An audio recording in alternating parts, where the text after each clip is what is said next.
Nandito po ako para manawagan na panagutin ang lahat ng mga gumawa ng kalokohan ngayong election process na ito. At sino ang dapat nating panagutin? Ang mga commissioner ng COMELEC. At paano natin sila pananagutin? Through impeachment. Anong sabi ng konstitusyon? Kapag binetray mo ang public trust, pwede kang ma-impeach. Paano binetray ng mga commissioner ng COMELEC ang public trust? Dalawa. Una, sabi ng batas, dapat simula pa lang linabas nyo na yung source code review report para makita namin kung yun mismo yung nakalagay sa makina. Pero kailan ninyo linabas? 2 araw bago mag-eleksyon. At nung nilabas ninyo, ano yung nandun sa source code review report? Version 3.4. Ano yung nandun sa mga automated counting machines sa buong Pilipinas? 3.5! COMELEC, pinagkatiwalaan po kayo ng taong bayan para kayo ang mag-conduct ng maayos na eleksyon sa ating bansa. At ang batas natin ay nagsaad ng mga measures para ma-ensure natin na ma-establish natin yung trust na iyon. Hindi nyo sinunod dahil belated kayo naglabas ng source code review report at yung nilagay ninyo sa makina ay hindi pa yun yung na-review doon sa audit. Traidor kaagad kayo sa tiwala ng taong bayan.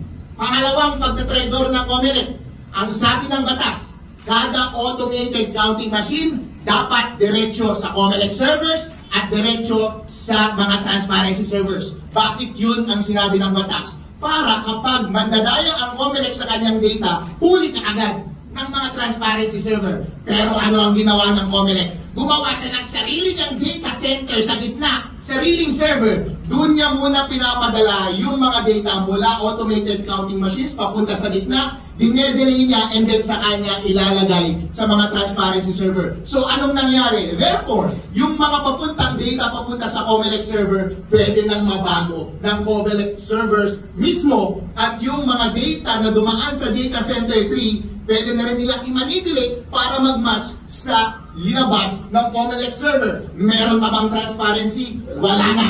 Yung tiwala ng taong bayan through that batas na dapat simultaneously mo in real time na i-upload sa COMELEC servers at sa transparency servers yung result ng bawat makina, tinaydor po ninyo. Kitang-kita po yan sa tagal ng pagsisend ng mga transmission on election day. Gaano po katagal yung transmission between independent and individual automated counting machines papunta sa mga transparency servers? Ilang oras, umabot pa ng madaling araw. Gaano katagal nagtatransmit mula sa automated counting machines papunta sa mga COMELEC servers? Napakatagal din, may minuto, may oras. Depende sa lugar. Kapani-paniwala ba yung pangyayari yun? Hindi. Bakit? Ako mismo sa aming bayan, nag-manual upload kami ng data mula sa automated counting machines ng isang offline na automated counting machine namin doon sa probinsya. Nasilip ko na ina-upload pala ng isang automated counting machine 76 kilobytes lang.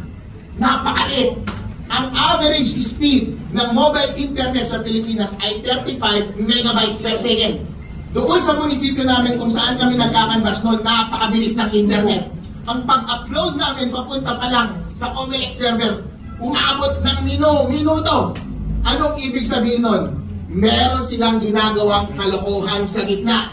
Hindi yan problema ng signal, hindi yan problema ng network cables, hindi rin yan problema ng mga server computer kasi hindi ito 1990s, hindi ito 1980s.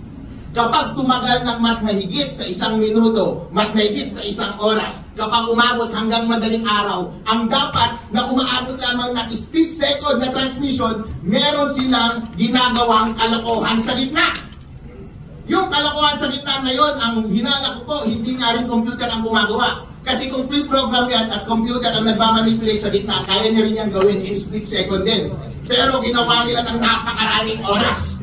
Baka mano-mano nilang dinadaya yung pagproproseso ng mga boto habang transmission. COMELEC, mga commissioners at Chairman George Garcia, tinaydor nyo po ang tiwala ng taong bayan nung sinabi nila sa inyo na dapat i-direction ninyo almost real-time yung resulta ng ating mga eleksyon mula sa independent automated counting machines diretso papunta doon sa COMELEC servers at sa transparency servers. Dahil hindi nyo ginawa yan, tinaydor ninyo ang tiwala ng taong bayan at dapat lahat kayo mga commissioners ng COMELEC ma-impeach.